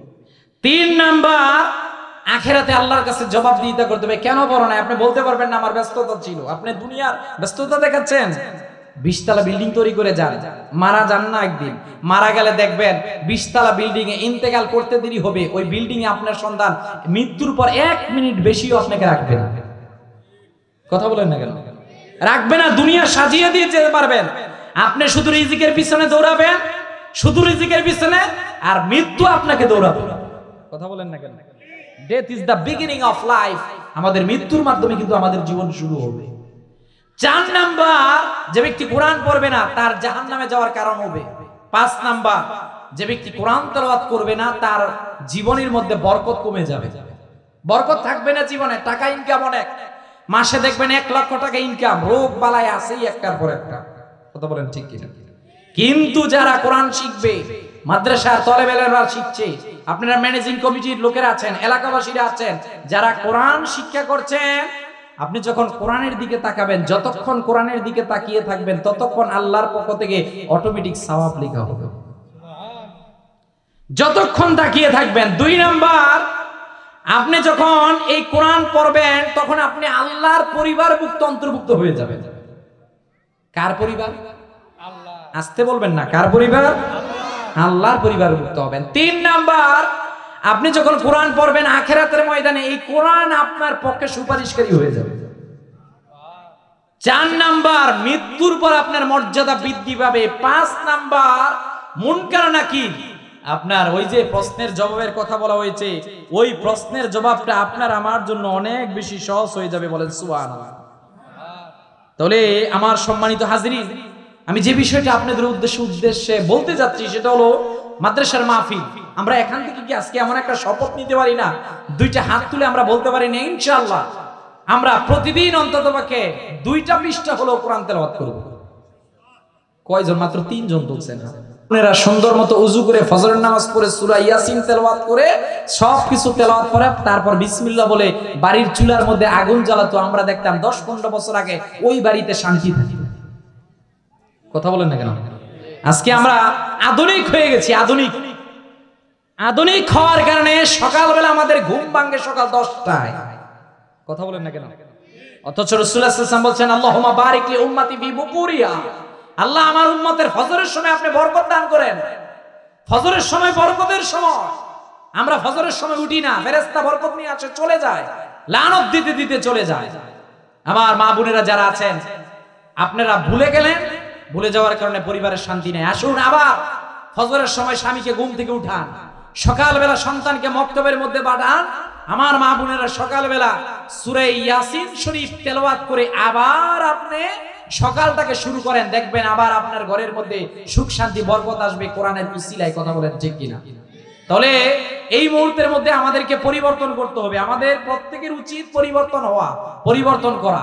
ওই পরিবর্তন কিভাবে হবে? পরিবর্তন অন্যের থেকে নয়, পরিবর্তন আমার নিজের থেকে হবে। কথা বলেন না কেন? ওই পরিবর্তনটা নিজের থেকে কিভাবে করবো? এটা কোরআনকে সামনে নিয়ে, রাসূলুল্লাহ সাল্লাল্লাহু আলাইহি ওয়াসাল্লামের সুন্নাহ হাদিসকে সামনে নিয়ে। কথা বলেন ঠিক কিনা? আর যখনই সুযোগ পাবেন, সুযোগ পেলেই দুইটা হাত আল্লাহর দরবারে তুলে দিবেন। কথা বলেন না কেন? সুযোগ পেলে দুইটা হাত আল্লাহর কাছে দোয়া করবেন। ভাই আমরা আজকে দোয়া করতে ভুলে গেছি। রাসূল করিম সাল্লাল্লাহু আলাইহি ওয়াসাল্লাম সাহাবায়ে কেরামদেরকে বললেন, হযরতে আবু উমামা আল বাহিরি থেকে হাদিস বর্ণিত, রাসূল করিম সাল্লাল্লাহু আলাইহি ওয়াসাল্লামকে প্রশ্ন করা হলো, ইয়া রাসূলুল্লাহ সাল্লাল্লাহু আলাইহি ওয়াসাল্লাম আইয়ু দুআই আসমা? ক্বালা জাওফুল লাইলিল আখির ওয়া দুবুর সালাওয়াতিল মাকতুবা। যে কোন দোয়া আল্লাহর কাছে খুব তাড়াতাড়ি কবুল হয়ে যায়? আল্লাহর হাবিব সাল্লাল্লাহু আলাইহি ওয়াসাল্লাম বলছেন, বান্দা যখন তাহাজ্জুদের সময় দুই হাত তুলে আল্লাহর কাছে দোয়া করে, ওই দোয়া করতে দেরি হয়, আল্লাহ কবুল করতে দেরি করেন না। রাসূল করিম সাল্লাল্লাহু আলাইহি ওয়াসাল্লাম বললেন, বান্দা যখন ফরজ নামাজের পর মোনাজাতের মধ্যে আল্লাহর কাছে বলে, ওই মোনাজাতকে আল্লাহ ফিরিয়ে দেন না। ফরজ নামাজের পর দোয়া অত্যন্ত গুরুত্বপূর্ণ। রাসূলুল্লাহ সাল্লাল্লাহু আলাইহি ওয়াসাল্লাম বললেন, মান ক্বারাআল কুরআন, যে আল্লাহর হাবিব সাল্লাল্লাহু আলাইহি ওয়াসাল্লাম বললেন যে ফরজ নামাজের পর তোমাদের জন্য নির্ধারিত আমল আছে, যেমন সালাম ফিরিয়ে আল্লাহু আকবার বলে 3 বার ইস্তিগফার আস্তাগফিরুল্লাহ পড়া, এরপর সুবহানাল্লাহ 33 বার, আলহামদুলিল্লাহ 33 বার, আল্লাহু আকবার 34 বার পড়া, লা ইলাহা ইল্লাল্লাহু ওয়াহদাহু লা শারীকা লাহু লাহুল মুলকু ওয়া লাহুল হামদু ওয়া হুয়া আলা কুল্লি শাইইন কাদির, এই দোয়া পড়া। রাসূল করিম সাল্লাল্লাহু আলাইহি ওয়াসাল্লাম বলেন, তারপর তোমরা আয়াতুল কুরসি পড়ো। যে ব্যক্তি ফরজ নামাজের পর আয়াতুল কুরসি পড়বে, তার দুনিয়া থেকে জান্নাত পর্যন্ত মৃত্যু ছাড়া তার কোনো বাধা থাকবে না। অথচ আমরা ফরজ নামাজের পর পাগল হয়ে যাই, কতক্ষণে বাড়ির মধ্যে যাবে। কথা বলেন না কেন? ফরজ নামাজের পর মোনাজাত করি আর একদিকে আঙ্গুল টিপি। কথা বলেন না কেন? ভাই কেমনে দোয়া কবুল হবে? এইভাবে তো দোয়া হতে পারে? এইটা আল্লাহর সাথে কি তামাশা হচ্ছে নাকি? আপনি চাওয়ার মতো চাইবেন, যদি চাওয়ার মতো আল্লাহর কাছে আপনি চাইতে পারেন, তাহলে আপনার হাতকে ফিরিয়ে দেওয়া হবে না। কথা বলেন ঠিক কিনা? যে ফাইদা ফারাকতা ফানসাফ, এই আয়াতের তাফসীরের মধ্যে মুফাসসিরিনে কেরামগণ লিখেন, ফাইদা ফারাকতা ইয়া মুহাম্মদ সাল্লাল্লাহু আলাইহি ওয়াসাল্লাম মিন সালাতিল মাকতুবা ফানসাফ ফিদ দুআ ইলা রাব্বিক। আপনি যখন ফরজ নামাজ পড়বেন, এরপর আপনি দোয়ার মধ্যে মনোযোগী হয়ে যান। আল্লাহর হাবিব সাল্লাল্লাহু আলাইহি ওয়াসাল্লাম আমাদেরকে শিক্ষা দিলেন ফরজ নামাজের পর দোয়াগুলো করার জন্য।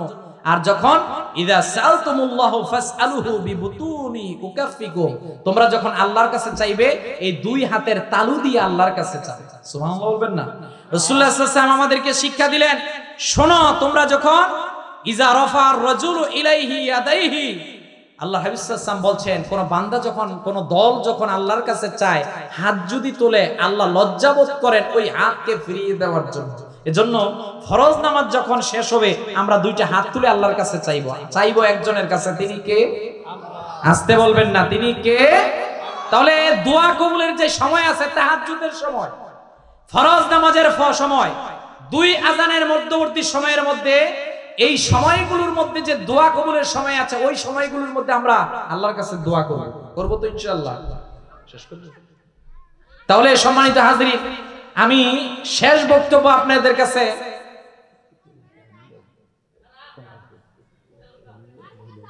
আচ্ছা তাহলে আমি যেটা বলতে চাচ্ছি সেটা হলো যে আপনারা এখানে যারা আছেন, একটা কিন্তু আমার সাথে ওয়াদা করেছেন, ওয়াজ শোনেন, গতানুগতিক ওয়াজ অনেক শুনেছেন, এবার লেটস চেঞ্জ আওয়ারসেলফ, আসুন আমরা আমাদের নিজেদেরকে পরিবর্তন করি, এখন পরিবর্তন করার সময়। কথা বলেন না, ওয়াজ অনেক শুনেছেন, এখন আর শোনা নয়, এখন আমল করার সময়। আজকে এখানে অনেক ওয়াজ শুনেছি, বাড়ির মধ্যে এখন তবারক খেয়ে এমন ঘুম দিবেন কালকে 10টা। কথা না না না, কাজ হবে না ভাই। আবার অনেকে ভাবে যে আমাদের তো অনেক আমল আছে, আপনার কি আমল আছে? মাওলানা জালালউদ্দিন রুমি রহমতুল্লাহ আলাইহি তিনি লিখছেন, বাগদাদের এক মানুষ, তিনি একবার বাগদাদের আমিরের সাথে দেখা করতে গেলেন। যাওয়ার মুহূর্তের মধ্যে স্ত্রীকে ডাক দিয়ে বলেন, স্ত্রী, বাগদাদের আমিরুল মুমিনিনের জন্য কি নেওয়া যায়? বলছে, আমাদের বাড়ির যে কূপ আছে, এই কূপের পানিটা অনেক মিষ্টি, বাদশা এই পানি কোথায় পাবে? বাদশার কাছে তো এই পানি নাই, আপনি আমাদের বাড়ির এই কূপের পানি বাদশার জন্য নিয়ে যান, বাদশা আপনাকে পুরস্কৃত করবে। যা বলা তাই করা। স্ত্রীর কথা অনুযায়ী একটি কলসের ভিতরে পানি করে নিয়ে যাচ্ছেন বাগদাদের আমিরের উদ্দেশ্যে। তিনি যখন নিয়ে যাচ্ছেন, যাওয়ার মাঝখানে বিশাল মরুভূমি পার হয়ে যাচ্ছেন, বালুভূমির অনেক বালুকণা গিয়ে কলসের উপরে পড়ে পানিটার মধ্যে দুর্গন্ধ হয়ে গেল। বাদশার সামনে যখন দাঁড়ালেন, ডাক দিয়ে বলছেন, বাদশা, আপনাকে আমি অনেক ভালোবাসি, ভালোবাসার কারণে আমার বাড়ির মধ্যে একটা কূপ আছে যেটার পানি কোথাও নাই, আপনাকে ভালোবেসে আমি কূপের পানি নিয়ে এসেছি। বাদশা বললেন, ঠিক আছে, বাহির করো। যখন কূপের ঢাকনা খুললেন, খুলে দেখেন দুর্গন্ধে ভরা। সবাই তো রাগান্বিত হয়ে গেল, দুর্গন্ধে ভরপুর। বাদশা ডাক দিয়ে বলছেন, ওকে কষ্ট দিবা না। বাদশা এই কথা বললেন যে, তুমি আমার জন্য যে পানি নিয়ে এসেছো আমি খুব খুশি তোমার প্রতি, তাকে অনেক স্বর্ণ মুদ্রা দাও, যাওয়ার সময় তাকে দজলা নদীটা দেখিয়ে দিবা। কোন নদী? দজলা নদী। এই লোক স্বর্ণ মুদ্রা পেয়ে এইবার দজলা নদীর পার দিয়ে যাচ্ছে, বিশাল দজলা নদী, বিশাল স্বচ্ছ পানি দেখে এইবার নদীর মধ্যে নেমেই গেল। নামার পর ডাক দিয়ে বলে, এটার নাম কি? বললো, এটা দজলা নদী। এটার পানি হাতে নিয়ে ওই যেই লোক দেখা করতে গেল, হাতের মধ্যে পানি নিয়ে এবার চিন্তা করলো, হায় হায়, আমার যে কূপের পানি আর দজলা নদীর পানি, এটা আকাশ পাতাল ব্যবধান। কথা বলেন না, আমার কূপের পানির মধ্যে ময়লা যুক্ত, এখানে কোনো ময়লা নাই। এইবার ওই গরিব লোকটা চিন্তা করলো, আমাকে বাদশা ইহসান করেছেন, ভালোবেসেছেন, ভালোবাসার কারণে দুর্গন্ধযুক্ত আমার পানিটাকে তিনি অপমান করে, আমাকে অপমানিত না করে আমাকে পুরস্কৃত করেছেন। আমরা অনেকে ভাবি আমাদের অনেক নামাজ রোজা, অনেক ইবাদত আছে, না, কিচ্ছু নাই। যদি আল্লাহর ব্যারোমিটারে চাপা দেওয়া হয় যে তোমাদের কয়জনের ওযু শুদ্ধ হয়েছে, আমি সহ আমাদের প্রত্যেককে যদি বলা হয় যে কয়জনের ওযু শুদ্ধ হয়েছে, জানি না এখানে 2 জনের ওযু সম্পূর্ণ সুস্থ সুন্দরভাবে হয়েছে কিনা, এটা আল্লাহই ভালো জানেন। কথা বলেন না কেন? আল্লাহ যেইভাবে নামাজের কথা বলেছেন ওইভাবে নামাজ আমরা পড়ি কিনা, এটা আল্লাহই ভালো জানেন। ওই যে ওই লোককে বাদশা ক্ষমা করে দিলেও মানে দোষটা দেখে নাই, তো আল্লাহ তো রহমান, রহিম, করিম, সত্তার, ওয়াহাব, জব্বার, মালিক, কুদ্দুস, সালাম, তিনি আমাদের দোষ ত্রুটিগুলো ঢেকে রাখেন। ঢেকে রাখার কারণেই এখনো আমরা বেঁচে আছি, ঢেকে রাখার কারণে নামাজ না পড়ার কারণে আল্লাহ আমাদেরকে মুক্তি দিচ্ছেন। কথা বলেন ঠিক কিনা? তাহলে আমার সম্মানিত হাজরিন, আমার পর্দানিশীন মা বোনেরা, একটু গভীর মনোযোগ দিয়ে বোঝার চেষ্টা করেন। ইসলাম আমাদেরকে তো সুন্দর একটা জীবন বিধান দিলেন। আল্লাহ কোরআনের মধ্যে নাজিল করলেন, আল ইয়াউমা আকমালতু লাকুম দীনাকুম ওয়া আতমামতু আলাইকুম নি'মাতি ওয়া রাদিতু লাকুমুল ইসলাম দীনা। আমার সম্মানিত মা বোনেরা, আপনাদের জন্য কোরআন এসেছে। আমার যুবক ভাইয়েরা, মুরব্বী বাবাজিরা, এলাকাবাসীরা, ওলামায়ে কেরামগণ, সবার জন্য কোরআন এসেছে। ও আমার মা, নিজের জীবনটাকে আপনি সাজান, আপনার জন্য আদর্শ দুনিয়ার কেউ হবে না। আমার সম্মানিত মা বোনেরা, আপনার আমার জন্য আদর্শ হবেন হযরতে খাদিজা। কথা কোন নাকি একটাবার কেন হযরতে খাদিজার জীবনী আপনি পড়েন না? নবীজি সাল্লাল্লাহু আলাইহি ওয়াসাল্লাম দুনিয়ার মধ্যে দ্বীনের দাওয়াত দেওয়ার পূর্বে তিনি হেরা গুহার মধ্যে চলে যেতেন। এই হেরা গুহাকে তিনি 3টা কারণে নির্ধারণ করলেন। একাকিত্ব অবস্থায় থাকা যায়, ইবাদত করলে কেউ ডিস্টার্ব করে না, ওই হেরা গুহা থেকে আল্লাহর ঘর কাবাকে দেখা যায়। ওহী নাজিলের পূর্বেই হযরতে খাদিজার সঙ্গে নবীজির বিবাহ বন্ধনে আবদ্ধ হন। বয়সে অনেক ডিফারেন্স, কিন্তু হযরতে খাদিজা রাদিয়াল্লাহু তাআলা আমার নবীজির আদর্শ দেখলেন। নবীজি মিথ্যা বলেন না, নবীজি সমাজের মধ্যে শান্তি প্রতিষ্ঠা করেন। যখন 40 বছর বয়সের মধ্যে আল্লাহ কোরআনের আয়াতগুলো প্রকাশিত করে দিলেন, নবুয়াতকে প্রকাশিত করে দিলেন। ইকরা বিসমি রাব্বিকাল্লাযী খলাক, খলাকাল ইনসানা মিন আলাক। আল্লাহ কোরআনের সূরা আলাকের 5টা আয়াত নাযিল করে দিলেন। আমার নবীজি হেরা গুহা থেকে চলে আসলেন হযরতে খাদিজার কাছে। ও আমার মা, আপনি স্বামীর খেদমত করতে চান না? ও আমার মা, আপনি কোরআনকে কেন বুঝতে চান না? মনে রাখবেন, ইসলাম আপনার জন্য একটা সুন্দর আদর্শ দিয়েছে। হযরতে খাদিজার কাছে আমার নবীজি আসলেন। হযরতে খাদিজাকে ডাক দিয়ে বলেন, এ খাদিজা, লাকাদ খাশিতু আলা নাফসি, তোমাকে জানিয়ে দিলাম আমার জীবনী সম্পর্কে আমি আশঙ্কা করছি। হযরতে খাদিজা নবীজিকে ডাক দিয়ে বললেন, প্রাণের স্বামী গো, আপনাকে জানিয়ে দিলাম, আপনি টেনশন করবেন না, চিন্তা করবেন না। আমি খাদিজা দেখেছি আপনি আত্মীয়তার সম্পর্ক বজায় রাখেন, আপনি সত্য কথা বলেন, গরিব মানুষের দুঃখ কষ্ট দূরীভূত করে দেন। এইভাবে হযরতে খাদিজা নবীজির প্রশংসা করে বললেন, ইয়া রাসূলুল্লাহ, আপনি টেনশন নেবেন না, আমি খাদিজা দেখতেছি আমার আল্লাহ আপনাকে সম্মানিত করে দিবেন। আমাদের দেশে কেমন উল্টা পাল্টা, যে আমাদের দেশের আমাদের মা বোনেরা, আলহামদুলিল্লাহ মা বোনেরা ভালো, তবে জীবনভর কেমন জানি একটা কথা, শেষকালে স্বামীকে ডাক দিয়ে বলে, তোমার সংসারে আইসা কোনো শান্তি পাইলাম না। এর সর্বনাশ আপনার এলাকার বেশি নাকি? না না না মা, আপনি এই কথা বলবেন না। আরে মা, আল্লাহ তাআলা আপনাকে কবুল করার কারণে এই স্বামীর ঘরে পাঠিয়েছেন, কথা বলেন না কেন? এটা সিদ্ধান্ত তো আল্লাহ, এটা দুনিয়ার কারণে। আপনি আফসোস রাখবেন না, যেই স্বামী পেয়েছেন ওই স্বামীর উপর আপনি সন্তুষ্ট থাকবেন। যদি সন্তুষ্ট থাকবেন, এর ভিতরেই রিজিক দিবেন, এর ভিতরেই বরকত দিবেন একজন, তিনি কে? আপনি যদি আপনার পারিবারিক জীবনের দিকে তাকান, শুধু অভিযোগ অভিযোগ অভিযোগ, স্বামীর বিরুদ্ধে অভিযোগ, ছেলের বিরুদ্ধে অভিযোগ, মেয়ের বিরুদ্ধে অভিযোগ, স্বামী স্ত্রীর বিরুদ্ধে অভিযোগ দেয়, অভিযোগ আর অভিযোগ। আপনি কি অভিযোগ দিবেন? কেন লূত আলাইহিস সালামের জীবনের দিকে আপনি তাকান না? ফেরাউনের ঘরের মধ্যে কিন্তু আসিয়া ছিল। আহারে, এমন কোন কষ্ট নাই যে হযরতে আসিয়াকে দেওয়া হয় নাই। জীবনের অন্তিম শয্যার মধ্যে ফেরাউন ডাক দিয়া বললেন, তুমি নাকি বলো এক আল্লাহর দাওয়াত দাও, তোমাকে এমন অত্যাচার করা হবে, ডান হাতের মধ্যে পেরাক, বাম হাতের মধ্যে পেরাক, ডান পায়ে পেরাক, বাম পায়ে পেরাক।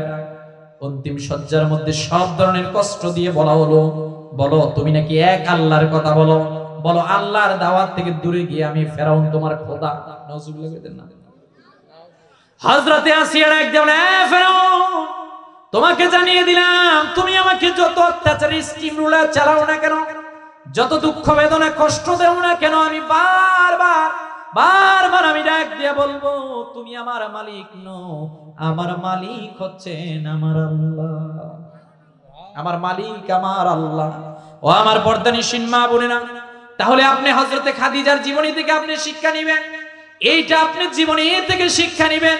হযরতে খাদিজা নিজের স্বামীর চরম বিপদের মধ্যেও তিনি আল্লাহর হাবিব সাল্লাল্লাহু আলাইহি ওয়াসাল্লামকে সর্বোচ্চটা দিতেন। আপনি আপনার স্বামীর ক্ষেত্রে সর্বোচ্চটা দিবেন। এই দেওয়ার ক্ষেত্রে যদি সবুর ধৈর্য ধারণ করতে পারেন, আল্লাহ সম্মানিত করবেন। আর 4টা বিষয় সব সময় রাখবেন, 5 ওয়াক্ত নামাজ, রমজানের রোজা, পর্দার ভিতরে থাকবেন, স্বামীর খেদমত করবেন। এই 4টা কাজ যদি আপনি নিয়মিত করে যেতে পারেন, আখিরাতের ময়দানে আমার আল্লাহ 8 জান্নাত খুলে দিবেন। আল্লাহ আমাদের প্রত্যেককে কবুল করুক, আমিন বলবেন না? মা বোনদেরকে রাবিয়া বসরির মতো আল্লাহ ওয়ালা হিসেবে কবুল করুক, আমিন বলবেন না? তাহলে আমরা আমাদের মাদ্রাসার ছাত্রদের জন্য দোয়া করছি। এই যে 2 জন ছাত্র এখানে পাগড়ি নিল, আপনাদের ভালো লাগছে না ভাই?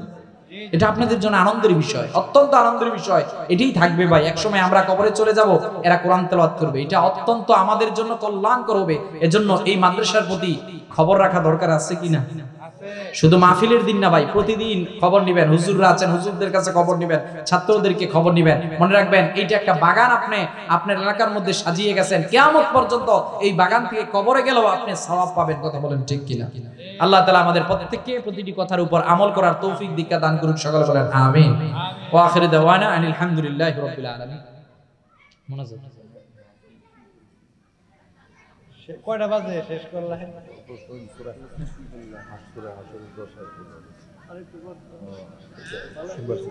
ইয়া আইয়ুহাল্লাযীনা আমানু তাকুল্লাহ, এইটা আবার কি?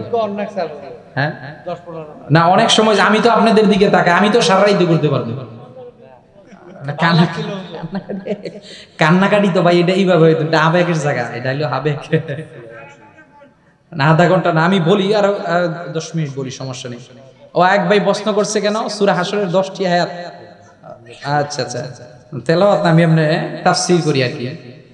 ওই যে হাশরের শেষ 10 আয়াতের ইয়া আইয়ুহাল্লাযীনা আমানুত্তাকুল্লাহা ওয়াল তানজুর নাফসুম মা কদ্দামাত লিগাদ ওয়াত্তাকুল্লাহ ইন্নাল্লাহা খাবীরুম বিমা তা'মালুন।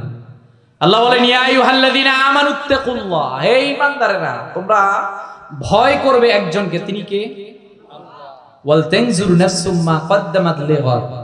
আল্লাহ আমাদেরকে বলছেন তোমাদের প্রত্যেকেরই উচিত, ওনার আমার ওনার প্রত্যেকের কথা বলছেন, প্রত্যেকেরই উচিত আগামীকালকের জন্য কি পাঠিয়েছে সেটা চিন্তা করা। আগামীকাল বলতে কি আগামীকাল শনিবার? না, আগামীকাল শনিবার না। In the day of judgment, ইয়াউমুল আখিরাহ। সুবহানাল্লাহ বলবেন না? ওয়ালা তাকুনু কাল্লাযীনা নাসুল্লাহা ফানসাহুম আনফুসাহুম উলাইকা হুমুল ফাসিকুন। আল্লাহ আমাদেরকে জানিয়ে দিলেন তাদের মতো হইও না যারা আত্মবোলা, আল্লাহকে ভুলে যায়, যারা আল্লাহর কথা স্মরণে রাখে না। এদের কথা আল্লাহ বলেছেন স্মরণে রাখবা না কখনো। বলতে বলতেই তো এখানে আল্লাহ রাব্বুল আলামিন ওই যে পরের আয়াতে শেষ দিকে আমাদেরকে একটা ডিরেকশন দিচ্ছেন কোরআনের কথা বলতে গিয়ে, যে কোরআনকে যদি লা ইয়াস্তাউই আসহাবুন নারি ওয়া আসহাবুল জান্নাহ, যে জান্নাতবাসী আর জাহান্নামবাসী এরা এক না, কিন্তু আলাদা, বিশাল ফারাক, পাহাড় সমপরিমাণ ফারাক। কত ফারাক! জান্নাত আপনি দেখেন নাই, মালা আইনুন রাআত ওয়ালা উযনুন সামিআত ওয়ালা খাতারা আলা কলবি বাশার। নবীজি সাল্লাল্লাহু আলাইহি ওয়াসাল্লাম বলছেন শোনো, তোমাদেরকে জানিয়ে দিলাম জান্নাত তোমরা দেখো নাই, এই দুই চোখ দিয়ে চিন্তা তোমরা দেখো নাই, কান দিয়ে শোনো নাই, অনন্তকর দিয়ে তোমরা কখনো চিন্তা করো নাই ওইটা কেমন হবে, ওইটা কেমন হবে, ওইটা জান্নাতে গেলেই বুঝতে পারবে। সুবহানাল্লাহ। সূরা হাশর আমাদেরকে একটা বিষয় শিক্ষা দিচ্ছে, প্রতিদিন ফজরের নামাজের পর, মাগরিবের নামাজের পর আউযু বিল্লাহিস সামিউল আলিম মিনাশ শাইতানির রাজিম তিনবার পড়ে ওয়াল্লাহুল্লাযী লা ইলাহা ইল্লাহু আলিমুল গায়বি ওয়াশ শাহাদা, এখান থেকে শেষ পর্যন্ত ফজরের পর মাগরিবের পর কেউ যদি পড়ে, আল্লাহ রাব্বুল আলামিন ওই দিন আর রাত্রে বেলা ওই বান্দার জন্য ৭০,০০০ ফেরেশতা নিযুক্ত করে দেন। ওই দিন আর রাত্রেবেলা কেউ যদি ইন্তেকাল করে তার মৃত্যুটা শহীদ মৃত্যু হয়ে যায়। কত ফজিলত, কত ফজিলত ভাই! ফজিলত শুনতে আমাদের অনেক ভালো লাগে, কিন্তু আমল করতে ভালো লাগে না। কথা বলেন না কেন? আমল করতে ভালো লাগে না, আমাদের দিল শক্ত হয়ে গেছে। এই যে ভাইজান বললেন চোখের পানি, আসলে আমাদের দিল শক্ত হয়েছে, চোখের পানি বলবে না ভাই। আমাদের দিল এতই শক্ত হয়ে গিয়েছে, আল্লাহর নাম শুনে আমাদের ভালো লাগে না। নাহলে এত সুন্দর মাহফিল, এলাকার মধ্যে তো এত লোক, শুধু আপনারাই না আরো তো লোক আছে। কথা বলেন না কেন? আসে নাই তো ভাই, তারা তো আসে নাই। আর যাদের ব্যস্ততা আছে ওইটা তো ভাই ভিন্ন বিষয়, ব্যস্ততা কোনো বিষয় না। কিন্তু ভাই এত সুন্দর এলাকার মধ্যে মাহফিল, আপনি যদি না আসেন এটা তো অত্যন্ত খারাপ বিষয়। আপনি ভাবতেছেন আমি অনেকদিন থাকবো, এমনও হতে পারে কালকে সকালবেলা চোখ নাও খুলতে পারে। কথা বলেন না কেন? চোখ নাও খুলতে পারে ভাই, না খুললেই তো আখিরাতের মাঠ। খুললে আগামীকাল শনিবার হবে। আপনি অহংকার দেখাবেন না, অহংকার এটা আমাদেরকে দিয়ে ভাই শোভা পায় না ভাই। কি আছে, একবার জ্বর আসলে ঠান্ডা আসলে দেখবেন শেষ। কথা বলেন না কেন? যত পাওয়ার সব শেষ। আজকে এত হাসি তামাশা আনন্দ কত কিছুই তো আমাদের জীবনের মধ্যে আছে, জাস্ট একটু পেটের সমস্যা, পেটে একটু মোচড় দিলে দেখবেন শেষ। কথা বলেন না কেন? এজন্য আল্লাহ বলছেন ওয়ালা তাকুনু কাল্লাযীনা নাসুল্লাহা ফানসাহুম আনফুসাহুম উলাইকা হুমুল ফাসিকুন। এই তাদের মতো হয়ো না যারা আত্মবোলা, মানে কি আল্লাহকে স্মরণ করে আবার ভুলে গেছে। আল্লাহ বলছেন ইয়া আইয়ুহাল্লাযীনা আমানু আলাইকুম আনফুসাকুম লা ইয়াদুররুকুম মান দাল্লা ইযা ইহতাদাইতুম ইলাল্লাহি মারজিউকুম জামিআ। মুমিন তারা যারা নিজেদের চিন্তা করে, নিজের চিন্তা করা। এজন্য আমরা আমাদের নিজের চিন্তা করব। আমি আপনার দিকে আঙ্গুল তুললাম, নিজের দিকেই তো 3টা আঙ্গুল। আমরা আমাদের নিজেদেরকে পরিস্ফুটিত করব। আল্লাহ পরিস্ফুটিত করার তৌফিক দান করুন সকলে বলি আমিন।